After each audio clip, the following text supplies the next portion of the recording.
Boff Studios presents 60 Shades of Quickenden, Part 1. Warning, this film presents scenes of a sexual nature. Please do not show to under 18s. Mesmerised by Jake, Jerry thought to herself, "Wow, what am I letting myself in for? He's hot." She hears the voice of her best friend Karen saying, "Go for it, Jerry. You've got the chance."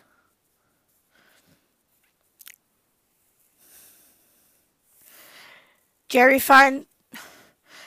gets a sudden rush of energy and finds herself standing right in front of Jake.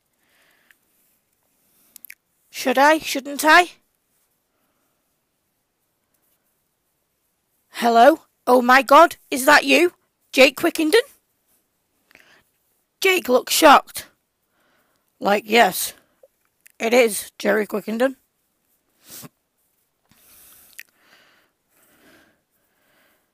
In Scunthorpe, they went to a table at the Spoff Inn for a few drinks and a cake which cost £10. So what do you do for a living, Jake? And how old are you? Jake turns to her pleasantly. I'm 26 and I'm a singer and TV presenter. What about you, Jerry? She looks into his eyes lovingly.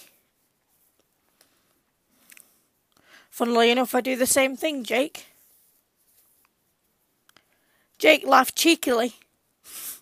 That's ironic.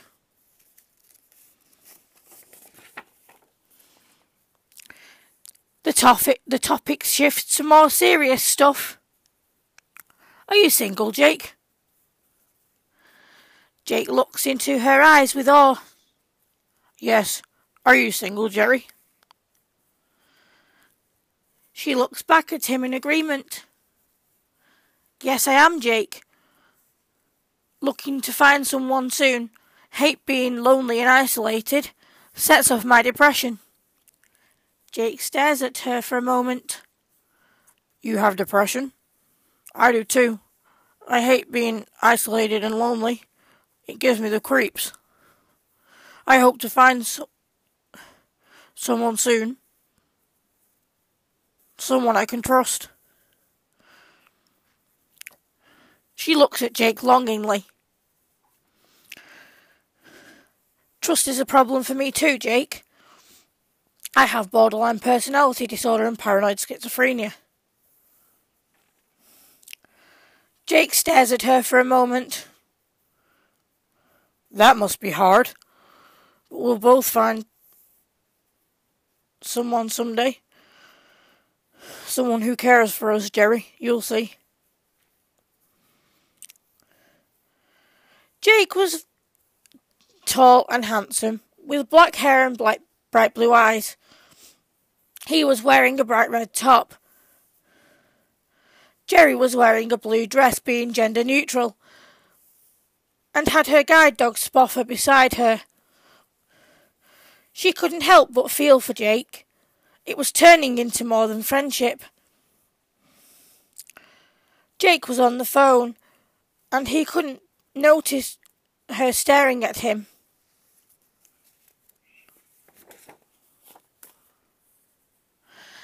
Later that day, Karen and Jerry met at the Cocktail Inn in Scunthorpe for a few drinks. So what is he like? He's really hot.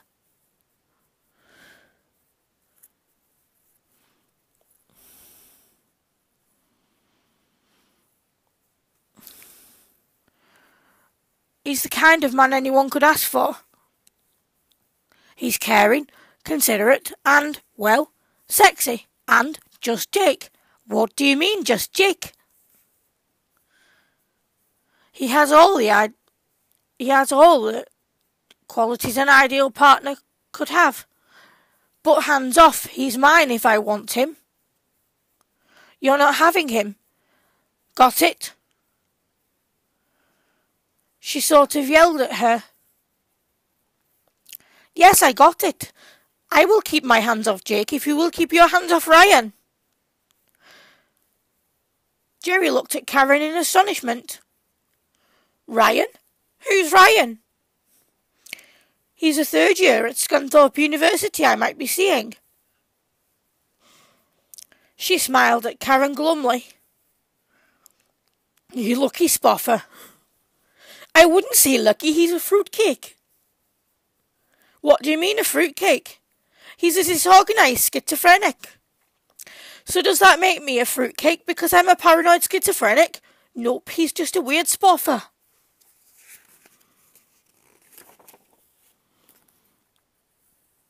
I bet he looks shite in the looks department, though.